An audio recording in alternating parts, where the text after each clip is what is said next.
think there are many that want to get rid of tariffs right now. European Union, I mean, as badly as they've treated us, they've brought their car tariffs essentially off. I guess they brought it down to 2.5, and I hear maybe to nothing. But it's not only tariffs, it's non-monetary tariffs. It's tariffs where they put things on that make it impossible for you to sell a car. It's not a money thing. They make it so difficult, the standards and the tests. They drop a bowling ball on the top of your car from 20 feet up in the air, and if there's a little dent, they say, no, I'm sorry, your car doesn't qualify. When the same car from Germany or anything would dent likewise. Unless you can have an army tank, it's going to dent. So they come up with rules and regulations that are just designed for one reason, that you can't sell your product in those countries, and we're not going to let that happen. Those are called non-monetary barriers. They make barriers that are so tough that it's impossible to qualify. So tariffs are a big part of it, but there's another big part of it, and that's barriers. They also do something else. They manipulate their currency, and they drive it down. They want to have low currencies. It sounds better to have a high currency, a strong dollar or whatever, but they bring their currency down, and when it competes with our currency, it's very hard to sell a tractor. It's very hard to sell product because their currency is low and ours is much higher relatively. And so it makes it very hard. I speak to a lot of companies that do business, tractor companies, and they say it's so hard to sell because what they've done is they've lowered the yen or they've lowered the yuan or they've lowered their currency so that it's very hard to compete. We don't want that either. So we have a lot of things that we're talking about, but we're going to fix it properly, and it's going to be fair to everybody. And in the end, I think we're going to have a world that does a lot better, but they have to respect the United States. And nobody but me would do this. Nobody but me would do this. It would be nice to serve, a nice, easy term. But we have an opportunity to change the fabric of our country. We have an opportunity to reset the table on trade. We lose billions of dollars. We lose close to $2 trillion a year on trade. We lose $1 trillion a year to China. $1 trillion. We lose hundreds of billions of dollars a year on trade to China. We lose hundreds of billions of dollars overall, probably close to $2 trillion. Why would we do that? Number one, why would we do that? And then you have to say, is it sustainable? Then you hear about all of the people that say, well, deficits, if we have a deficit with the country, or if the country has a big surplus with us, like China has a massive surplus, that they take and they spend on their military. Well, we don't want that. I don't want them to take $500, $600 billion a year and spend it on their military. I don't want them spending money on their military. And I shouldn't have to spend money. We shouldn't have to spend it either. Because, hopefully, and I said this to President Xi, hopefully it's money that we're never going to use. In other words, because we're not going to use those incredible weapons that we have and that they have. We don't want that. So it's going to be very interesting. It's the only chance our country will have to reset the table. Because no other president would be willing to do what I'm doing or to even go through it. Now, I don't mind going through it because I see a beautiful picture at the end. But we are making tremendous progress with a lot of countries, and the countries that really took advantage of us are now saying, please negotiate. You know why? Because they're getting beaten badly because of what's happening. They're getting beaten badly. They're being devalued as countries. But it's the only chance we're going to have to reset the table on trade. And when we do, we're going to come out unbelievably well. We're going to have a strong country economically again. And we're going to have those factories that are empty all over the United States. We've lost 90,000 plants and factories.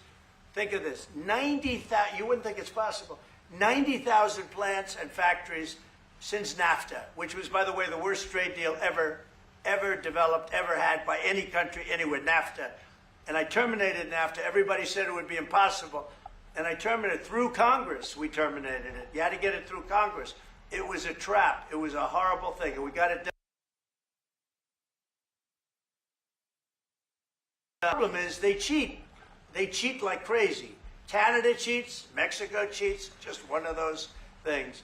But we're setting a table, and we're going to have great trade, and we're going to have a very strong country. Our country is going to be at a level that has maybe never been, or maybe, our country was the strongest, believe it or not, from 1870 to 1913.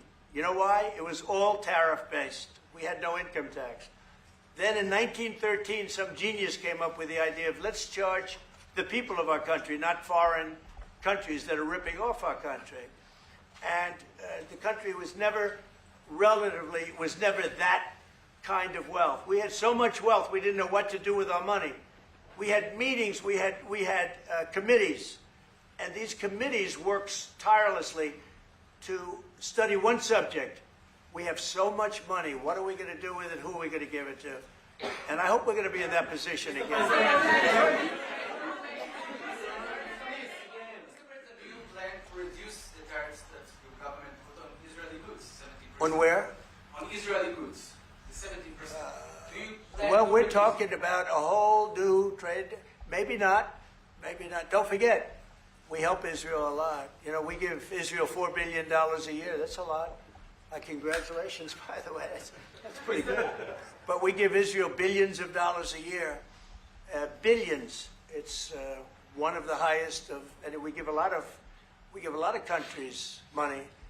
You wouldn't believe if I said we give Afghanistan a lot of money. Do you? Because that was a Biden deal, another Biden deal. Not only did he embarrass us with that, but they give them billions of dollars, Afghanistan, right?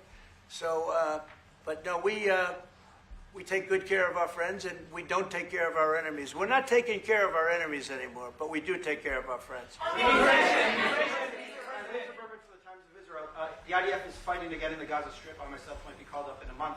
Do you think that's the way to pressure Hamas to get to a deal? And do you think blocking humanitarian aid is also an effective pressure? Well, you know how I feel about the Gaza Strip. I think it's an incredible piece of important real estate, and I think it's something that we would be involved in, but having a peace force like the United States there, controlling and owning the Gaza Strip would be a good thing.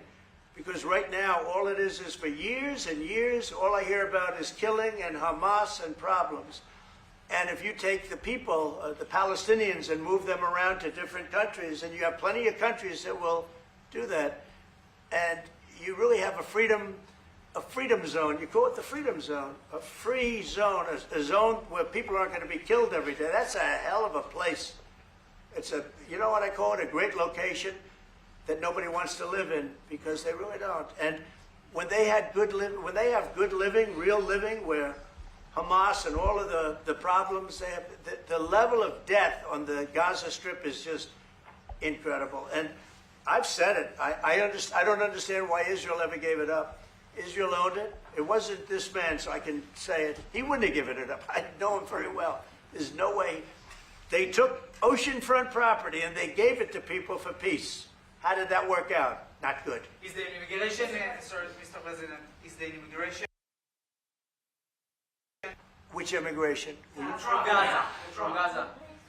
All it is a concept that I had that I think is good, and now people are copying it. Maybe do you want to tell? People are talking about the Trump plan. Gee, why don't we do that? Would you like to answer that question? I think what the president talked about is, first of all, to give people a choice. Gazans were closed in. And any other place, including in arenas of battle, I mean, whether it's Ukraine or Syria or any other place, people could leave. Gaza was the only place where they locked them in. We didn't lock them in. They're locked in. And what is wrong with giving people a choice? Now, we've been talking, including over lunch, about some countries, I won't go into them right now, that are saying, if Gazans want to leave, we want to take them in. And I think this is the right thing to do. If you give, it's going to take years to rebuild Gaza. In the meantime, people can have an option. The president has a vision. Countries are responding to that vision. We're working on it. I hope we'll have good news for you. I will say, people really do love that vision. It's a long-term vision, but so importantly is to have that be a safe field, because you're right smack in the middle of the Middle East. You're right along Israel. It should have never, ever been given away. It shouldn't have been given away by Israel. I don't know why they did it. I mean, I do know why, because they were promised peace, but that didn't work out too well, because it's one of the most dangerous pieces of land anywhere in the world. Gaza is one of the most dangerous places in the world. So they gave it away for a good intention, and it didn't work out that way. And a lot of people like my concept, but, you know, there are other concepts that I like too, and there are some concepts I don't like. You know what I don't like? The way it is now, because right now it's a dangerous death trap, Gaza.